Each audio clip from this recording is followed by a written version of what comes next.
Wish you were one of those influencers with raving fans who binge on your every word, consume all your content, buy everything you have to sell, and demand even more? Then stay tuned while Authority Magazine columnist and BuzzFeed contributor Tracy Hazzard shares strategies, tips, and tactics from top videocasters, podcasters, authors, and social influencers on creating that bingeable factor. Now, let's join Tracy as she explores how to rise above all the digital noise with the binge factor.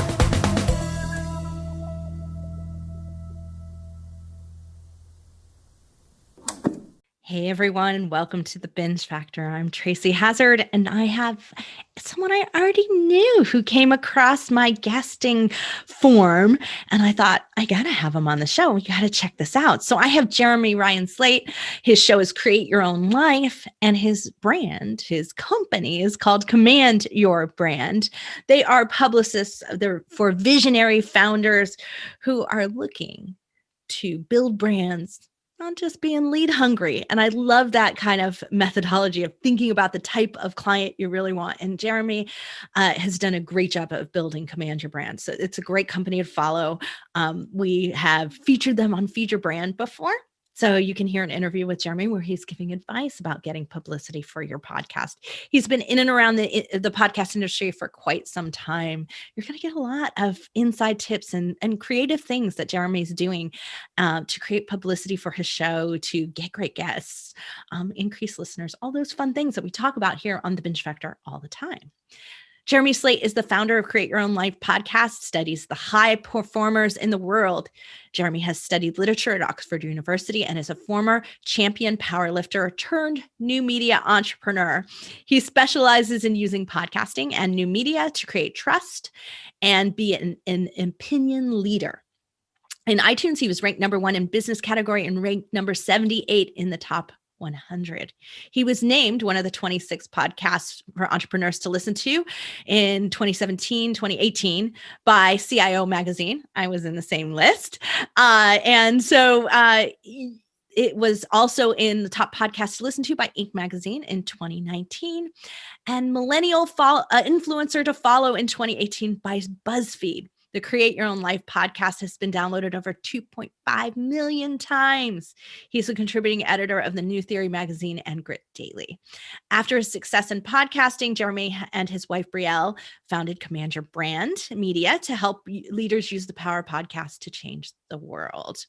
Some of his famous interviews, and this is where it gets really fun. General David Petraeus, former CIA director, Danica Patrick, IndyCar, NASCAR, AJ Hawk, Green Bay Packers. There's just so many. Grant Cardone, 2 times New York Times bestselling author and infamous entrepreneur. Kelly Starrett, first 5 CrossFit gym owner. Robert Greene, 2 times New York Times bestselling author, Tony Horton, Kevin Harrington, Walter O'Brien. There's just so many great names. Russell Brunson on his list of just great guests. Seth Godin, another one I would love to interview here. Neil Patel, Don Felder, Rock and Roll Hall of Fame from the Eagles. Brad Thor, New York Times bestselling author. James Altucher, investor and bestselling author. I mean, these are just some of the great guests he's had on his show. And, we're going to learn a lot from Jeremy today. So I'm so glad Jeremy Slate is on the show today. And we're going to talk about creating your podcasting life. Jeremy, so excited to catch up with an old friend. This is so much fun. I think we did probably one of our first, I'd say 25 episodes on Feed Your Brand had you in it because we were referring clients to you. And so I'm excited to have you back. Yeah, I'm really stoked to be here. Like, gosh, I don't think I've seen, I know Tom, we hung out a while ago, but I think it hasn't been since like 2018. Like I actually saw him in person. So it's great to see you again. I know it's getting extended the amount of time it's been since we've seen real people. Anybody. Right? Yeah. Human contact. We need it. Well, you've had a baby. You've your business. We got another one on the way. You have another one on the way. Congrats. How exciting. So the baby's got to be 2 now, right? Yeah, she turned 2 in October. And it's so weird that they started out as this little blob and now she speaks in full sentences and stuff. And she's quite demanding actually. So we're kind of what do you say? And I don't know where she got this. So when you want her to say, please, she goes, peace. Like, so I don't know where the folded hands thing comes from, but like she folds her hands under her chin and goes, peace. I'm just like, so okay. She can just be so irresistibly cute that Yes. she can get anything she wants. Oh, she has you wrapped around her fingers. Oh, 100%. Yeah, this is a girl thing. Trust me, I have all girls. I love it. Well, your show, Create Your Own Life, did phenomenally well this past year. 71% growth. That's just amazing. And so, this is a lot of people who've had shows for a long time, and you've had yours since 2015. Mm-hmm. They don't see that kind of growth. Yeah. What did you do in this last year that really sort of injected things into your business and into your podcast? And that's the interesting thing that you and I were talking about. Like, we've grown a lot in the past year, but for some reason, like, I'm like not ranking in iTunes like I used, or Apple Podcasts like I used to. So that's a whole nother, but like, the show's still growing. Yeah, right. Like, I have my highest numbers ever. I've had my highest guest quality ever, my highest number of subscribers ever. But for some reason, I'm not ranked. It's so weird. But like, honestly, one of the things has been I've tried to get more clarity about like what we're talking about on the show and get very particular about that. And I think actually like being in the process of writing a book has forced me to do that, because like I've looked at like what are the tenets of like what I actually talk about. Like one of them really being adversity is a key thing. Another, you know what I mean? Like I've really put down like what are the key things I actually stand for, which I never done before. I had somebody really challenge me for that. And it's kind of changed a lot of how the interviews have been, and it's been more enjoyable interviews. And it's been like better for the listener as well. So I've gotten really great feedback about that. We've gotten a lot of great reviews this year.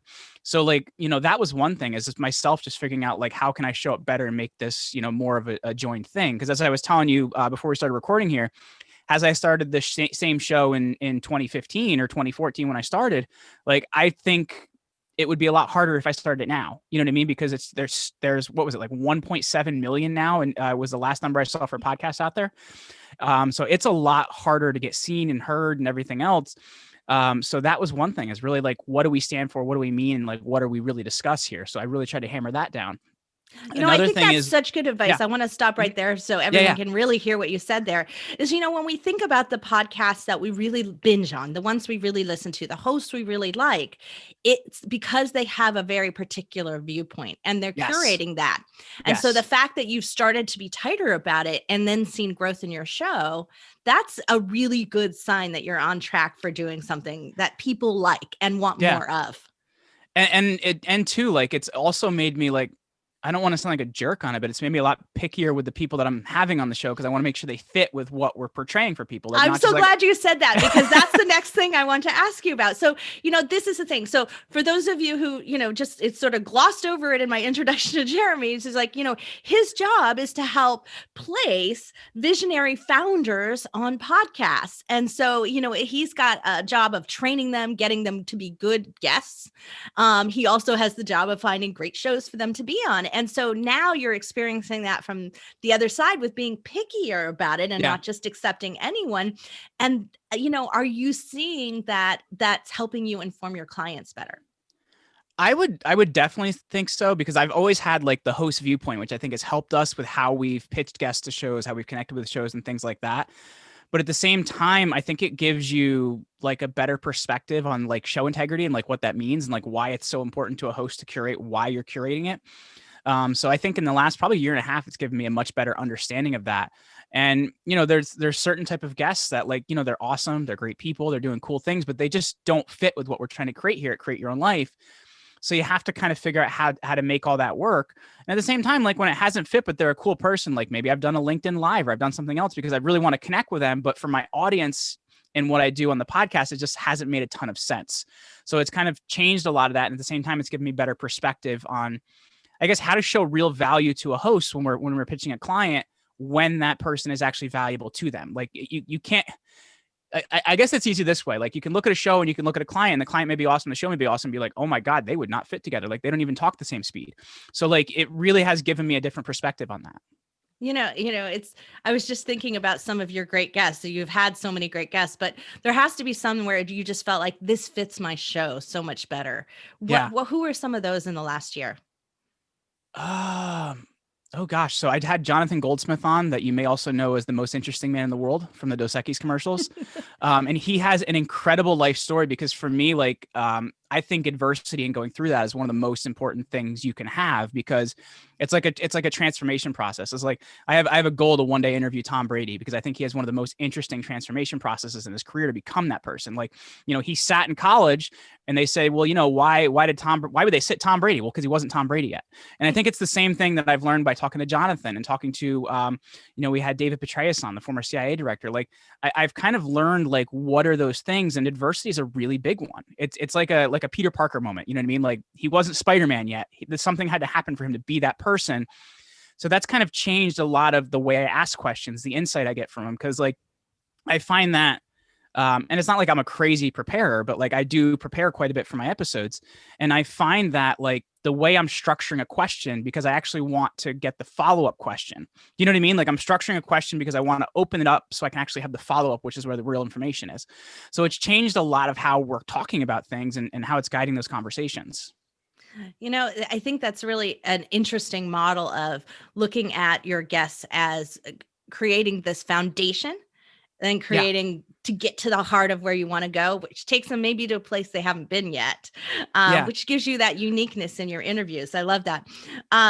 As you all heard, there is a little Peter Parker reference. This is, I think, one of Jeremy's key factors is he's got a little geeky edge. He's got a little geeky edge going on, and it serves him really well when he does interviews. I think it's kind of disarming. So I just interviewed Flint McLaughlin recently, who's like an OG in like the marketing world. He's been doing this a long time.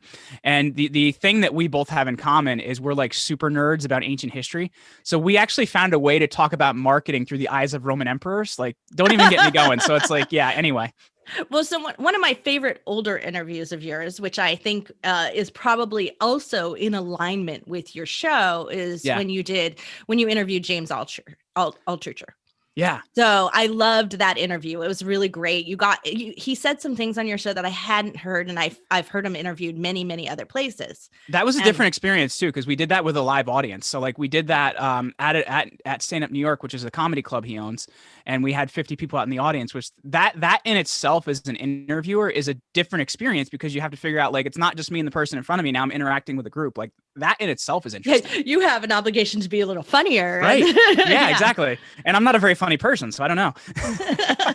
I think it worked really well though. And I think it was one of your more interesting on the earlier side of them. Yeah. When we used to listen to your show a lot more because, I had more time back then. We actually brought James back last year because he wrote an article called New York City is Dead Forever, and This Is Why. So we actually brought him on to do a discussion about like some of the points in that article as well, which he got responses from Jerry Seinfeld. Like he had a lot of interesting stuff happen with it. So James is a cool guy. I'll have to catch that one. I didn't see that one in the list. So, let's jump to our 5 things because I want to get to them because I really want to talk some more about the guesting side of things. And this obviously covers our 5 things. So as we always talk about, these are some of the 5 ways, the best practices that you have.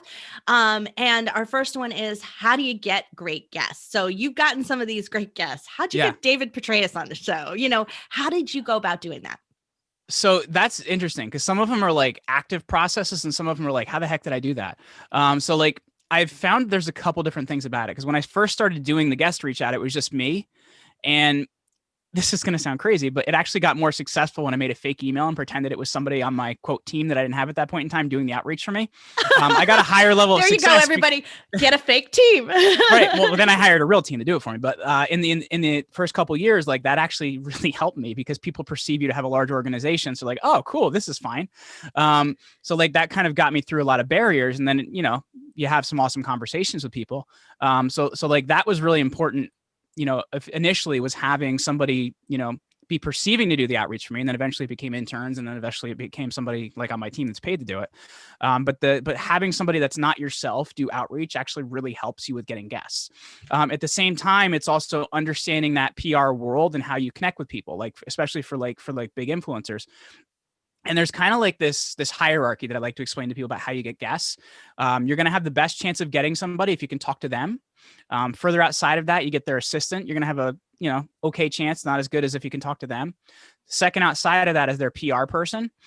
Somebody that's never going to do anything for you is either their manager because they don't care, or their speaker booker is going to tell you it costs $20,000 because they actually get paid to book speaking. So I've learned a lot about like who's the right communication line to connect with. And then at the same time, like how you make it relevant to them is really important as well. I find that you want to lead with purpose, like the purpose of why I'm doing this. And it's not just like, hey, so you can be on my show and I can get bigger. Like that's not the point. So it's the purpose of like what we're doing for people here and how this would be a unique opportunity for them. Cause like we've had good numbers, but I'm not Jordan Harbinger or somebody like that. So like, I don't have those kind of numbers. So like, you really want to portray to them like how they can make an impact by adding to the purpose that you have. And I've had a lot of success by that. And also at the same time, like when you add to that pitch, like the type of people you've had on the show, that credibility helps as well. Like it definitely, I'm not going to say it doesn't, it definitely helps. So having some of those good guests, more opportunities to get good guests. That's awesome. Yeah. And also at the same time, like I've realized that like different types of influencers live in different places. Like you're like celebrity types. A lot of times you got to go through their team, like I just said.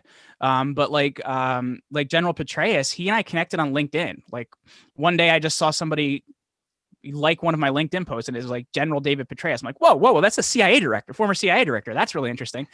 So we just started engaging a little bit, having conversation a little bit. And I finally asked him, do you want to do a podcast? He's like, yeah, I'm really busy right now though. So that was October of 2019. And then he finally came on the show in September of 2020. Because he wasn't as busy. Exactly. Everybody wasn't as busy. And I actually found 2020 was a great year to get guests as well, because they weren't as busy. So there was that part of it.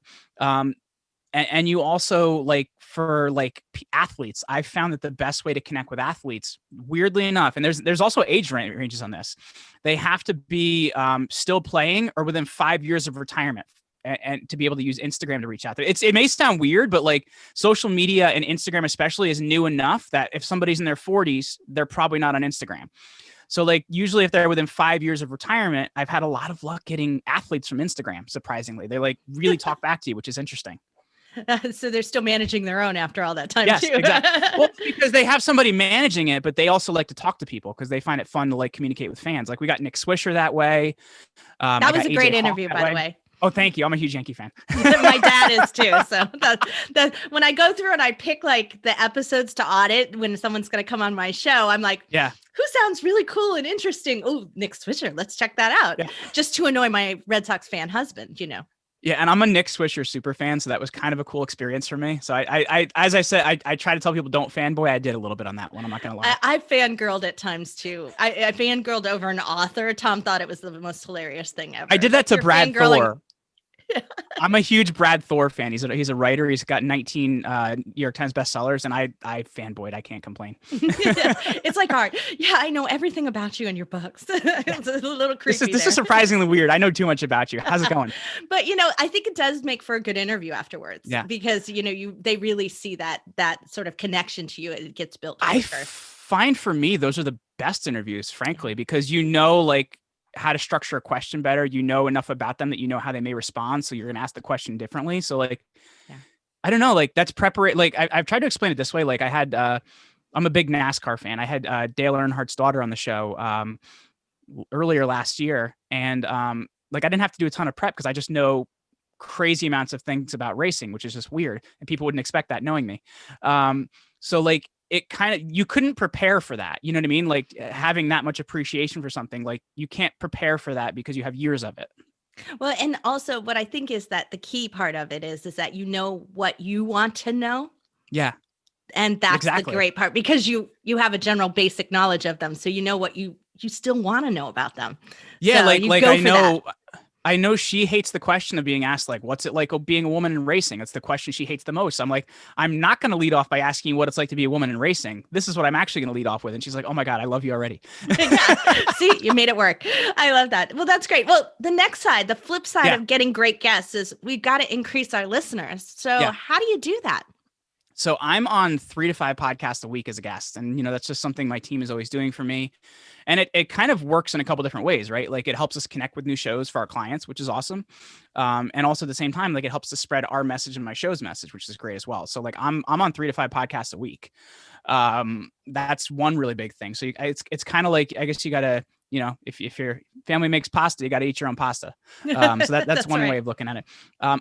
We do a lot of like content marketing for individual platforms. Like we do a lot of like viral style videos on LinkedIn, which do really, really well with like long form written content, meaning that you write something because you like on LinkedIn, you have that see more button, but you have like 3 lines before you get it.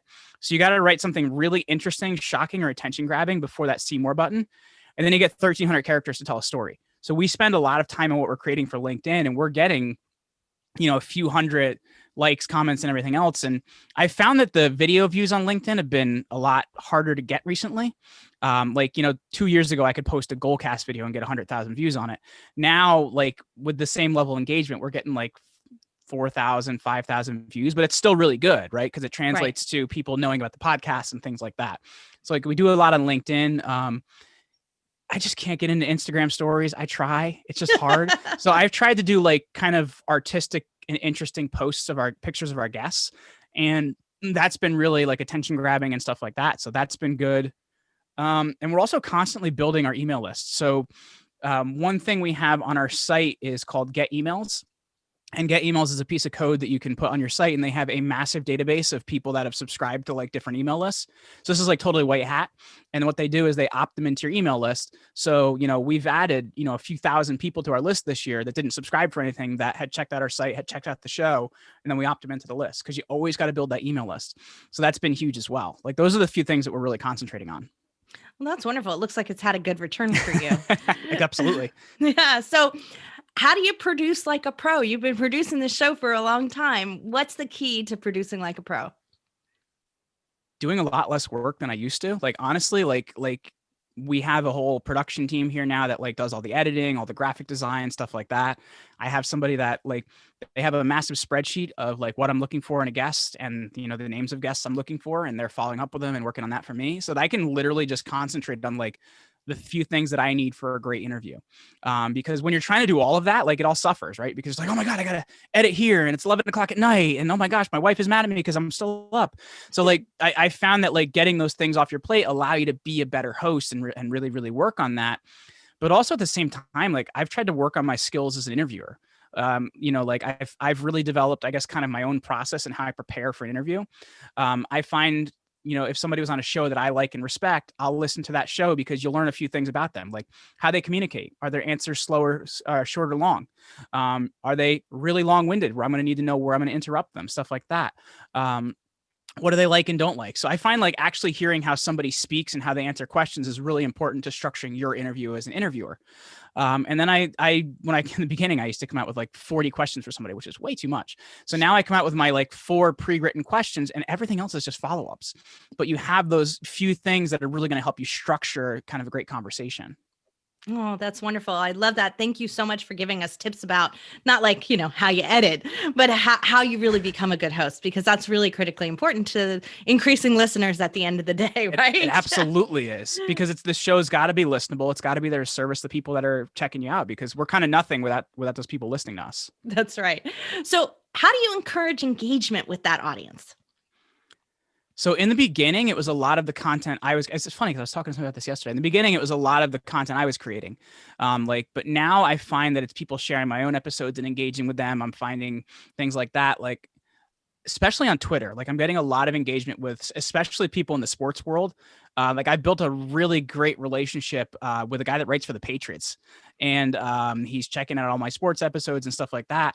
I'm not a Patriots fan, but as I said, I do have a huge appreciation for Tom Brady. So I'm finding that like I found the right people myself to engage with, where we have meaningful conversations on social media, and it brings the audience into that, which has been kind of a really cool and interesting experience, rather than just like, all right, here's the post, check it out. It's been more about like, how can I create meaningful conversations, and who can I create them with, and where can I create them? That's interesting. So meaningful engagements with either people surrounding your guest or topics surrounding your guest. I love that idea, because that's really an edge. It's quite different. And those are the people you can nerd out with, right? Because they understand enough of like that they're as into this as you are, right? So you can have some incredible conversations around the guests, about what they said, around some of the things that they said. Also at the same time, like the video clips we're creating, when I first started doing this, I would create a 30 to 60 second teaser, which goes at the beginning of every episode. It's also the video clip we create to promote the episode. And I was doing those myself.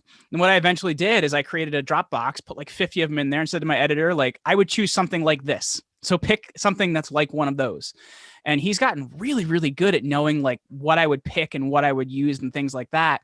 And those teasers are just really, really great for getting awesome engagement. Like we had one, I actually replayed an episode today, which we rarely do, but like when you've got 800, it's something you can do once in a while. So like I replayed our episode with former Green Bay Packer AJ Hawk today. And the clip that he pulled was about him saying like durability as an NFL player is actually a skill, because AJ in 11 years only missed 2 games, which is pretty incredible. And it's relevant because last week, the Panthers' Christian McCaffrey only played 3 games this year after being the NFL's best player last year, because he has this like legendary workout mentality. He finally said like, I can't do that anymore. So like at the same time, he's finding things that are relevant to currently what's happening out there in the world to make my episodes more relevant. Oh, interesting. Love that. So monetizing the show. This Yeah. is a big question, and everyone's like, so how have you been monetizing the show? So I have a different viewpoint on this than a lot of people, because I think that, and I don't know if you're going to like this, but I find that a lot of people think that like podcasts and YouTube channels and things like that, like they're going to make like the magical internet money. You know what I mean? And I find that like there's a very few people that are going to like do everything off of advertising.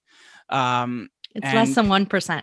Right. And people don't like hearing that. I just find that people don't like hearing that because they think there's this thing where they create a show and they get advertising. It is what it is. And it's like, I look at the podcasts as like kind of the front end for whatever else you're doing. Like it's the thing that helps you to connect with the right people. It's the thing that helps you to create relevant PR. It's the thing that helps you to get attention so that your business does better, so that your business gets more attention, so that your business gets media features. But also at the same time, there's a lot of ability to do, depending on what type of guests you have, like, because, you know, some of the guests that I mentioned, like they don't really sell a product or service, but if they have like a high ticket item as well, like you can do some sort of a campaign with them that's an affiliate campaign where you could do pretty well if they're selling a high ticket item. So like, that's really how I look at monetizing. I look at it as, you know, if it works better if you're niche, but if you're really niche and we're having guests that have high ticket items and you can get a percentage of that, that's great. But really, I look at it as something to create attention for everything else you're doing and create more credibility for everything else you're doing. Well, you're all about brand building. Yes, absolutely. And it's really what it is. Like podcasting is brand building. So we were talking about this before, that your focus, your client base is a lot more of these visionary founders who are not lead hungry, right? Those are the ones that you're just like, I need more people to buy my book. Yeah. These are the like they have a problem that I can't fix. Yeah. I need a mass amount of people to enroll in my course, right? Yeah. But the goal of these visionary founders is to build their brand, both their personal brand and their corporate brand, assuming that they might have both. And so what is it that you tell them? How do you prep them to be a great guest, to do that? Well, so we also have like a methodology that we look at in every interview, and we call it story, message, and call to action. Your personal story gives you permission to teach, which is your message. Then your call to action is where you want them to go. Now, the thing I tell them, because we did have this happen one time a bunch of years ago. We had a guy that had a written like story, message, call to action in front of him and start reading. I'm like, dear God, please don't do that. Don't do that. So we try to explain to people like, and we've gotten really good with this in the last couple of years, is there's different lenses people see you through. So we want to figure out, like, based on the show that we're telling you about, we're having you listen to episodes of, like, this is the way you need to tell your story so that it helps the people in front of you. And when you really show up to help, and when you really show up to service the people in front of you, it's really incredible for the people that are showing up. And like, because I know for myself, like I've had guests where I haven't published the episode because they're like, whenever I ask them a question, they're sending me to like some free offer or a YouTube episode or something like that. Like when somebody has you for that 30, 45 minutes, whatever it is, you have to show up as their expert to service them and give them what they need. And the thing, because I find that people have this scarcity thing, right? If I give them everything here, they're never going to buy my service. And what actually happens is you create a high level of trust where they know you're competent. They know you know what you're doing. They say, damn, that looks hard. And, you know, they would rather hire you to do it. So that's really how we're telling people to show up. And at the same time, you're creating the know, like, and trust factor for the people that need to know, like, and trust you, which is really building incredible brand equity. And also the positioning, because a lot of times, you know, hosts on different shows, they're influencers in their own right. So being seen with them and having a conversation with them helps your positioning or how you're positioned. And for those people that know what positioning is, like, that's the space you occupy in someone's mind. They think of you with something or against something. And that really helps you to create that, which is what somebody that's thinking in brand is doing. That's right. Absolutely. Well, the next part I want to ask you about is that you ran a and I'm super long-winded, so I apologize. No, that's why we want you on the show. I like that on my show. I like that I don't have to talk 100% of the time. So, no, Jeremy, you ran a book Kickstarter. Yeah. And it ended in December. And how did it go? And why did you decide to do that, to launch a book? So it was interesting because I learned a few different things about it. Like number one, like with the offers we created, I learned that we probably should have worked differently with the type of offers we created, because it just wasn't quite what people were looking for. But also one of the more interesting things is like our lowest offer was just the book pre-order. And we actually set the record for the company we were working with the number of just book pre-orders that were just a single book, which is kind of cool because to me, it shows you like the level of support you have.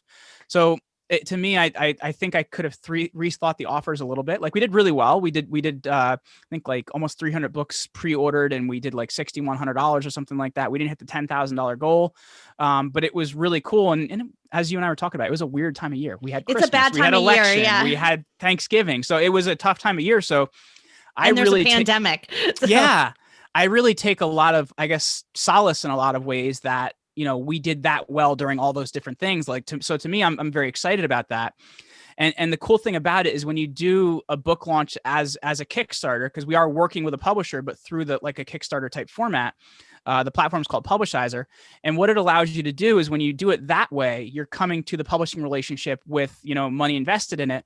And it allows you to own all the rights and stuff like that, which as a creator, especially a podcaster, is really, really important. Because I've had conversations. Well, people don't know that. So I want to pause and say, look, my good friend Juliet, who has the podcast Promote, Profit, Publish, says this all the time. And so many people come not realizing that they gave away their rights in their contract. They don't understand that. So you have to come with money to escape that, or you have to come with a giant audience already. Yeah, and that's what I was going to say is like I've had conversations with publishers for years because I've had this idea, but I'm just kind of like, well, is it time yet? Whatever it is, and everyone's like, well, we basically own the rights to everything you're creating. I'm like, so you would own my podcast and stuff? Like, how does that even work? Like, I've created this for years, and you kind of had nothing to do with it.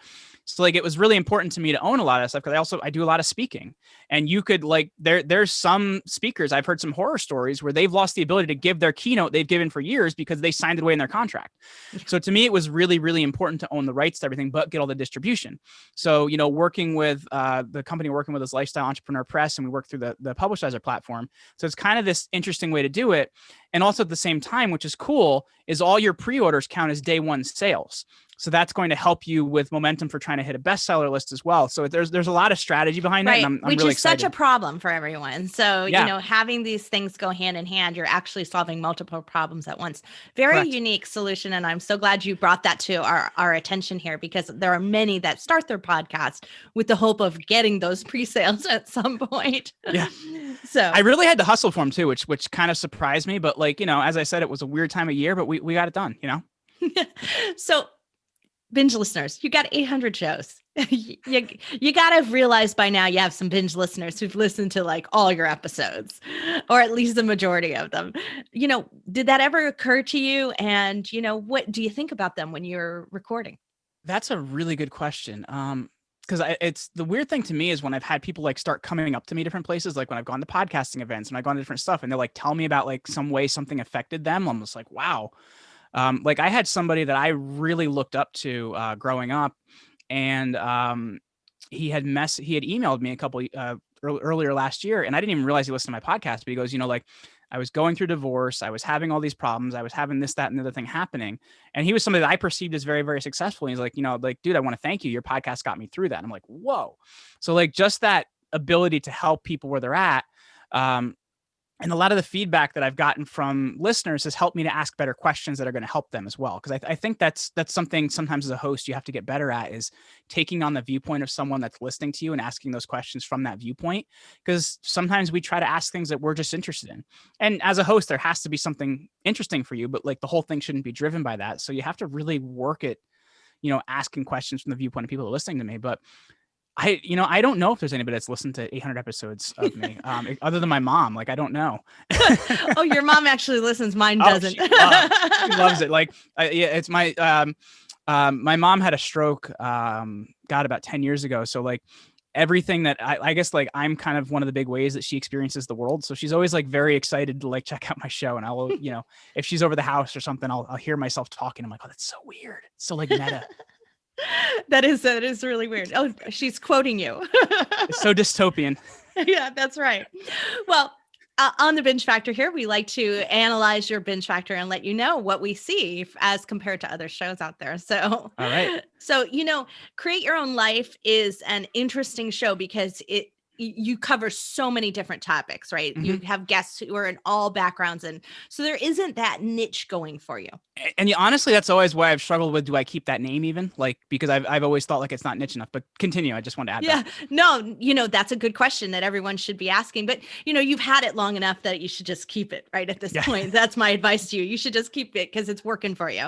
So, So because you have that sort of generalist view of what's going on, you have that generalist of all the guests that are out there, what you have going for you is a genuine, infectious, geeky enthusiasm.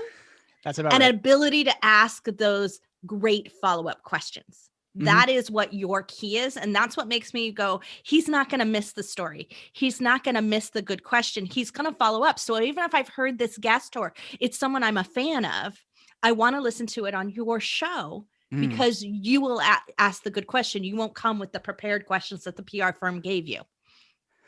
And what's funny? Like Jeopardy is my favorite show and I always win like in the privacy of my own home. But like that's something as a podcast host that really, really services you because I'm not an expert at a lot of things, but I'm familiar with enough things that I can have really great conversations. Yeah. But, most people don't go for that follow-up question. They're all in their head. And probably also because you've done this for 800 shows, you're a whole lot better at it. And it's not all in your head anymore. You're at practicing that active listening. I try to, because you know what I mean? I find that like, at least for me, like I always have a notepad next to me when I'm doing it so I can get rid of that thought because like sometimes somebody will say something like, oh, I think of blah. But if you don't write it down, you stop listening to them. This so like, is mine. See, from our conversation. You have to, because like you like to not drop the thought, you stop listening and like, it just hurts the conversation. That's right. So I just drop it and then we move on. So I love that. Well, what's next for Create Your Own Life, for Command Your Brand?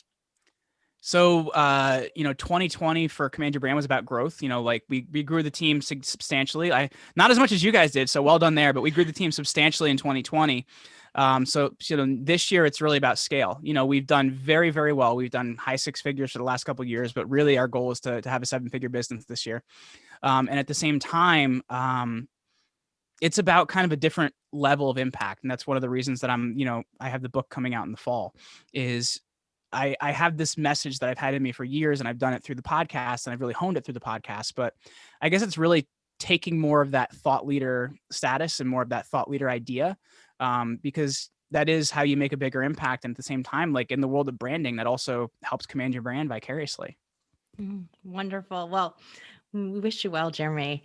Create Your Own Life is everywhere you listen to podcasts, of course. And you can find Jeremy Ryan Slate. You can find his beautiful wife and you can find them at Command Your Brand. So everyone, remember, there's a blog post for this episode at thebingefactor.com. We'll connect you all up with Jeremy. You can find out more about his book. You can find more about his show and everything that he's working on and doing. So go to thebingefactor.com and get some more from Jeremy. Jeremy, thank you so much for joining us today. Really appreciate you on the show and really appreciate your contributions to the podcasting world. Absolutely. Thank you so much for having me. You've been listening to the Binge Factor podcast. For more information on podcasting and videocasting success tips and tactics, please go to thebingefactor.com. And be sure to listen to our other show for podcasters called Feed Your Brand. If you'd like to be interviewed on this show, as well as featured in Tracy's column, please go to thebingefactor.com/guest and apply.